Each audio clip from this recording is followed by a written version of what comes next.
Good evening and welcome back to Sports Talk ATL. I am Chase Earl, joined by Alex Lord. Last night, the Atlanta Braves looked a little bit more like the Atlanta Braves. Max Fried, once again, brilliant. We could talk about it a million times. This guy is going to get paid. And unfortunately, it seems like every time he starts, it's like that price trap keeps going up and up and up. We said over 200 million. I think we're way over 200 million. We might be approaching $300 million. And who knows? He keeps pitching like this. I mean, this is the best version of Max Fried. And we've said it over the last several weeks. Like, his velocity's up. Yesterday, we saw a career high in 13 strikeouts. Like, it kind of seems like whatever he wants to do on a nightly basis, he can do. It's pretty crazy. That matched a Red Sox or a Fenway Park career high, or maybe set it, which is crazy considering the history at that ball club. And it does feel like Max Fried can get whatever he wants. And it feels like each offseason he's come back with a little bit of a tweak to his game, whether it's a new pitch, whether it's how to throw a pitch differently. He can induce soft contact. He can strike you out. He's a pitcher that is a chameleon. He can adapt to the settings of the game. It feels like there isn't a game really where, it's going to get away from Max Fried. Bases loaded. You kind of trust Max Fried to get out of it with minimal damage. Not a lot of runs. You feel like you trust Max Fried not to give up a home run. I know he did give up a home run last night, but it feels like he's one of the most well-rounded pitchers that can adapt to what the game is presenting him, what batters, what lineups are presenting him. And you said it, the price tag is going to be astronomical. And if this kid caps off another top 3 Cy Young season, and then somehow, not somehow, he's fully capable of it, he just hasn't done it so much in the past, goes out and pitches some gems in the postseason. That's that one thing where you do where Max Fried stays healthy for a whole season, caps it off with some great postseason outings, and we're talking $300 million. I mean, and when you're talking about something with a 3 in front of it, you can effectively guarantee that Alex Anthopoulos and Atlanta are not going to be in the bidding. Yeah, I mean, we've talked about this almost after every Max Fried start, so I don't really want to get too much into it because I don't want to, because I agree with you, right? Like, we're getting up to the numbers where it's just like the Braves might not even be in the bidding, and I don't even like to consider that because life without Max Fried, especially this version of Max Fried, is not one that I want to imagine, especially with Spencer Strider out for the season. You don't know how he's going to come back. Chris Sale, Charlie Morton getting up there in age. Like, Max Fried's the kind of guy you need to stabilize this rotation. So I keep holding out hope that maybe this is the one guy they break out the checkbook for. But the fact that it hasn't happened now, I don't really know what to say. But I think the chameleon aspect, the thing where you said where he can adapt to every situation, is a very good point because it really is. Like, it seems like, does he want to strike out a ton of batters? He definitely has the potential, as we saw last night.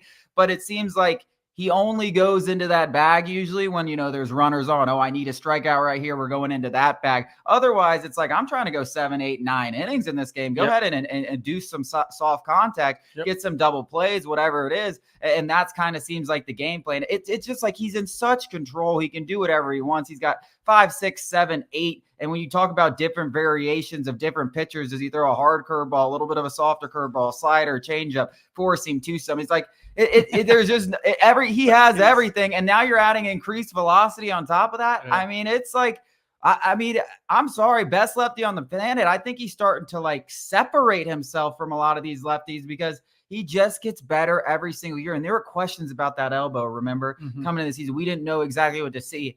And my God, man, he just got better. Yeah, and on top of that, you said it to begin.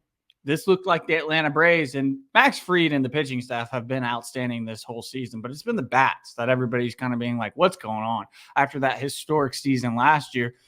I think we saw a little bit of a glimpse of that 2023 Braves offense. Ozzie Albies hit a 3-run home run that obviously stretched the game open, but he wasn't the only one that got the offense going. It felt like there was contributions up and down the lineup, and that, I think, is more what you're talking to. It's not necessarily the contributors that we expect to kind of carry the offense. It was everybody was doing their part. Orlando Arcia, Jared Kelenic first of all, sidebar here.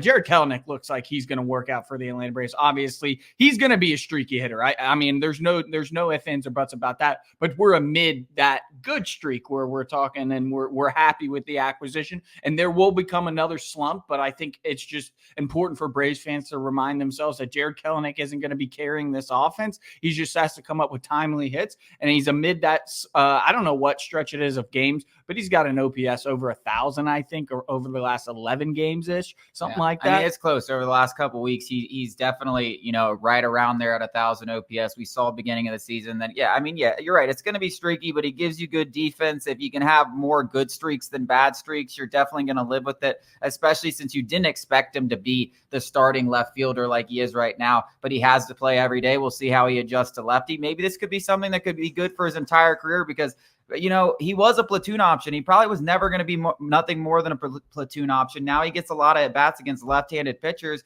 If that's something that he can show some promise, maybe he is, an everyday option for the Atlanta Braves, which is honestly the ultimate goal because you have him under control for 5 years and, you don't want to keep bringing in platoons. I mean, you can, but you'd like to see it. And now you get this opportunity. So with his every injury in every sport, right, it breeds opportunities for players. It's a perfect opportunity for Jared Kelenic to really say, hey, I'm going to play every day. It doesn't really matter. They don't have any other options. Like, let's go.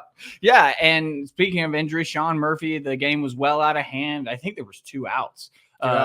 In the ninth, and he gets hit on his left elbow, I believe.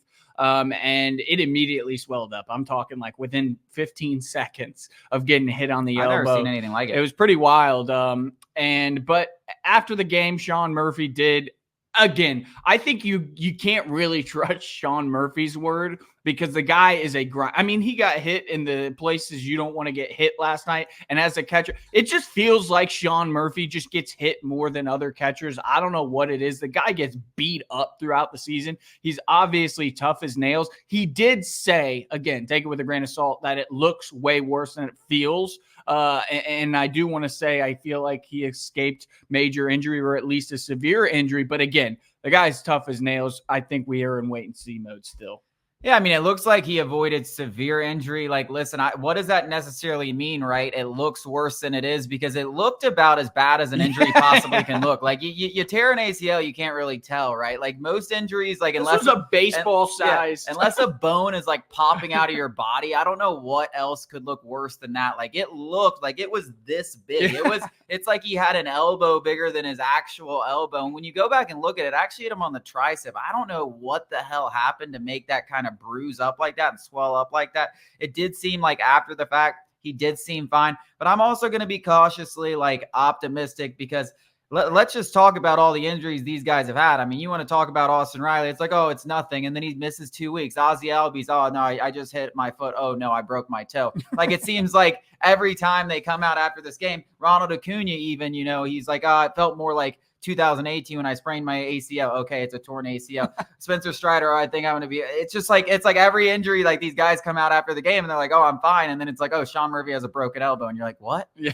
Like, so I'm not going to like sit here and proclaim he definitely did. But he did sound, it didn't seem like he was in pain.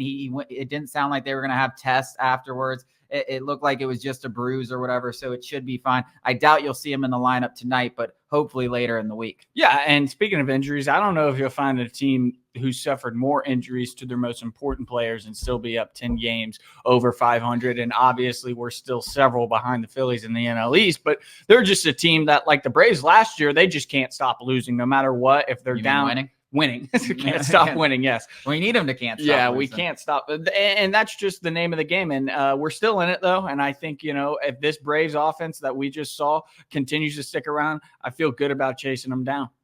Yeah, and if Max Fried and Chris Sale can continue to give you these kind of outings and you throw in Ronaldo Lopez into that mix now, you start to think about these next 4 months and it kind of puts a little bit of pressure on you, but it's kind of the way I think about it and how you're going to chase down these Philadelphia Phillies. Every time those guys toe the rubber, like you got to think about it like we got to win this game. It almost has like a playoff-like atmosphere because we are 7 games back and the Phillies aren't like we've said it before. They're not going to just Not that the Mets collapsed, right? But it does feel like they have a little the more. Mets didn't collapse whatsoever. The Braves just came out and whatever that stretch. That's what I'm saying. So like, but it just feels like the Phillies have a little more cachet. Like if you get the Phillies on the road or something in late September, I don't even know what the schedule looks like, and that's for the series, and you need to sweep them. You're probably not going to sweep them, right? It's not. It feels a little bit different in that regard.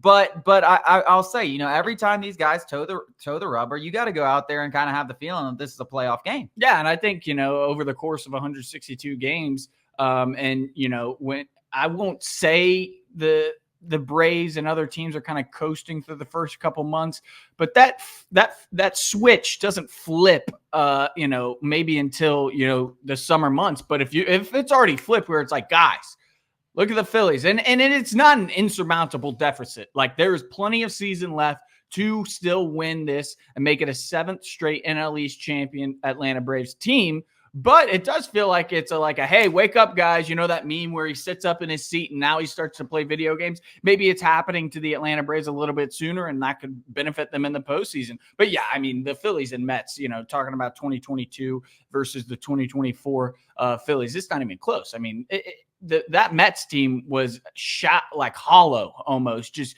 benefiting from 162 games of luck, pretty much, where this Phillies team feels like they're the best team in baseball, and it's not hollow whatsoever. Well, they've definitely played like the best team in baseball, and like well-rounded. Yeah, I watch a good amount of Phillies games. They're pitching out the wazoo. Ranger Suarez is having a Cy Young caliber season. So is Zach Wheeler. Aaron Nola is Aaron Nola. Like, Spencer Turnbull is giving him good. About the only guy in their rotations that's not doing well is Taijuan Walker, which I hated that signing. And it's about one of the only bad signings that the Phillies have made in quite some time. They made a ton of good acquisitions. But yeah, I mean, we know about the Phillies. We know. But listen, 7 games. They built a 7-game lead in 2 months. It can dissipate in 2 months, and there's 4 months left in the season. So just start chipping away. It's kind of like a baseball game. You're 7 games back. Like, get a game out, get a game this month, get 2 games this month. All of a sudden, you look up in September, it's a 2-horse race, and you're less than 3 games left, and maybe it's even better than that. But such a long season, and so many things are going to happen, whether it's injuries, acquisitions,